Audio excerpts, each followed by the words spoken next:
আপনারা তো ঢ্যাঁড়স দিয়ে অনেক কিছু বানিয়ে খেয়েছেন, কিন্তু কখনো এরমভাবে ঢ্যাঁড়স দিয়ে আলু দিয়ে পোস্ত বানিয়ে খেয়েছেন কি? আজকে আমি আপনাদের দেখাবো ঢ্যাঁড়স আলু পোস্ত কিভাবে খুব সহজেই বাড়িতে বানিয়ে নেওয়া যায় এবং ঘরে থাকা মাত্র কয়েকটি উপকরণ ইউজ করে। এই রেসিপিটি সম্পূর্ণ নিরামিষ। আপনারা চাইলে যে কোনো পুজো দিনে আপনারা বাড়িতে বানিয়ে এটি খেতে পারবেন। এটা ভাত রুটি দুটোর সাথেই ভালো লাগবে, আর সাথে থাকবে অনেক টিপস অ্যান্ড ট্রিক্স। সঙ্গে থাকুন। নমস্কার, আমি দোলা। ফ্লেভার্স বাই দোলাতে আপনাদের স্বাগত।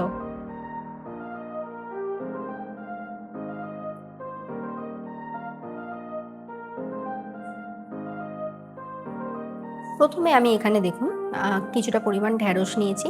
আপনারা আপনাদের পরিমাণ মতো নেবেন। এইবারে এই ঢ্যাঁড়সগুলোকে আমি ভালো করে ধুয়ে নিয়েছি। কাটার পরে ধোবেন না। এখানে একটা ছোট্ট টিপস, যেটা হলো ঢ্যাঁড়স আগে ধুয়ে নেবেন। ঢ্যাঁড়স কিন্তু কাটার পরে ধোবেন না, তাহলে কিন্তু সেই যে বিজল বিজল ব্যাপারটা সেটা বেশি হয়। প্রথমে মাথার দিক থেকে আর পিছন দিক থেকে কিছুটা অংশ বাদ দিয়ে বড় ঢ্যাঁড়সগুলোকে আমি দুটো টুকরো করে নিয়েছি, ছোটোগুলোকে গোটা গোটাই রেখেছি। দেখুন ঠিক ঢ্যাঁড়সগুলো এরকম দেখতে হবে কাটার পরে। এরপরে আমি কিছুটা পরিমাণ আলু নেব। আলুটা খুব বেশি লাগবে না। আলুটাও আমরা লম্বা লম্বা করে কেটে নেব, এরকম মাঝখান দিয়ে কেটে।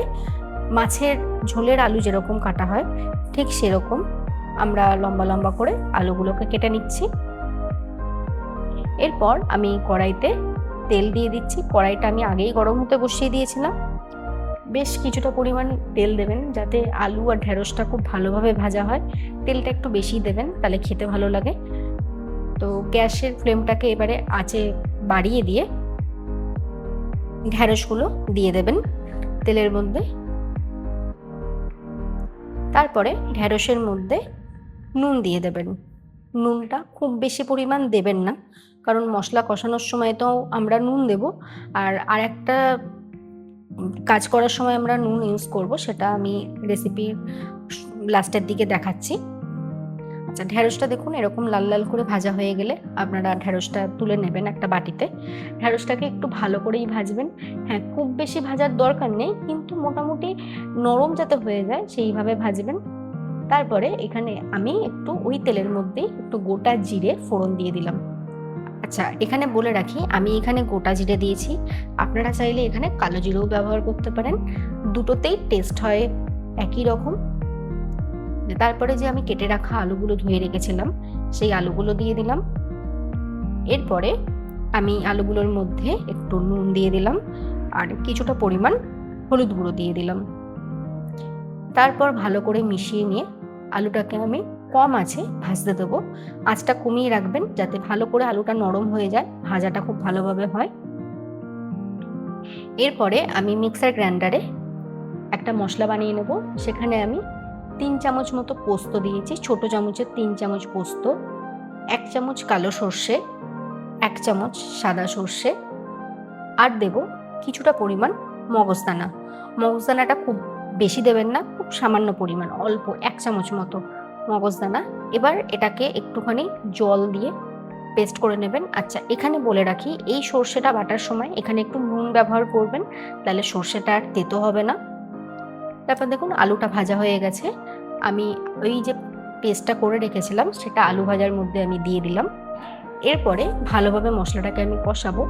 এর মধ্যে আমি কিছু মশলা ইউজ করব, সেটা দেখে নিন। সেটা হলো নর্মাল একটুখানি নুন, একটুখানি হলুদ গুঁড়ো। হলুদটা খুব সামান্য পরিমাণ দেবেন, বেশি দেবেন না। একটুখানি চিনি। আচ্ছা, এখানে একটা কথা বলে রাখি, এখানে কিন্তু মশলাটা দেওয়ার পর গ্যাসটাকে কমিয়ে রাখবেন। দেখুন আমি এবার একটু হলুদ গুঁড়ো দিয়ে দিলাম, আর দিলাম ঝালের জন্য লঙ্কার গুঁড়ো। লঙ্কার গুঁড়োটা আপনারা আপনাদের পরিমাণ মতো দেবেন। খুব বেশি লঙ্কার গুঁড়ো দেওয়ার দরকার নেই, কারণ এই রেসিপিটাতে বেশি ঝাল ভালো লাগে না। আচ্ছা, তারপরে ভালো করে মিশিয়ে নিয়ে আমাকে ভালো করে মশলাটাকে কষাতে হবে যতক্ষণ না মশলাটা থেকে তেল ছেড়ে আসছে। ভালো করে মিশিয়ে মশলাটাকে কষিয়ে নেবেন। দেখুন কি সুন্দরভাবে মশলাটাকে থেকে তেল ছেড়ে আসছে আস্তে আস্তে। ঠিক এই যখন মশলাটা থেকে তেল ছেড়ে আসবে তখন আমি 1 বাটি পরিমাণ জল, ছোট বাটির 1 বাটি পরিমাণ জল আমি এটার মধ্যে দিয়ে দেবো। জলটা কিন্তু খুব বেশি ইউজ করবেন না, তাহলে কিন্তু পাতলা হয়ে যাবে ঝোলটা, এটা ভালো লাগবে না খেতে। জল দেওয়ার পরে একটুখানি ফুট এলে আমরা যে ঢ্যাঁড়সটা ভেজে রেখেছিলাম সেই ঢ্যাঁড়সটাও দিয়ে দেবো। দেখুন খুব সুন্দরভাবে আমরা মিশিয়ে নিয়েছি। এবারে ঢ্যাঁড়সটা দিয়ে আমরা কিছুক্ষণ জিনিসটাকে ফুটতে দেব, যতক্ষণ না একটুখানি এই যে ঝোলটা রয়েছে সেটা একটু টেনে আসে। দেখুন দেখুন কীরকম সুন্দর বেশ গামাখা হয়ে গেছে, গ্রেভিটা খুব সুন্দরভাবে তৈরি হয়ে গেছে। এই অবস্থাতে আমরা নামিয়ে নেব, আমাদের রান্নাটা একদম রেডি। আপনারা এইভাবে একবার ঢ্যাঁড়স আলু দিয়ে পোস্ত বাড়িতে বানিয়ে খেয়ে দেখুন, আশা করি আপনাদের খুব ভালো লাগবে। রেসিপিটি দেখার জন্যে অনেক ধন্যবাদ। আর একটা কথা আপনাদের সাথে শেয়ার করি, সেটা হলো আপনারা যদি কোনো রান্না দেখতে চান, বাঙালি কোনো রান্না বা অন্য কোনো রান্না, সেটা আপনারা আমাকে কমেন্টে জানান। অবশ্যই আমি আপনাদের কমেন্টে রিপ্লাই করব এবং চেষ্টা করব সেই রান্নাটি আপনাদের সাথে করে শেয়ার করার।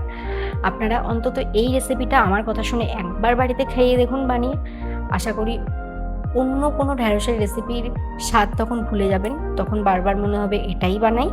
আজকের রেসিপিটা কেমন লাগলো অবশ্যই আমাকে কমেন্টে জানাবেন। আজকে চলি, দেখা হবে নেক্সট ভিডিওতে। ভালো থাকবেন, সুস্থ থাকবেন।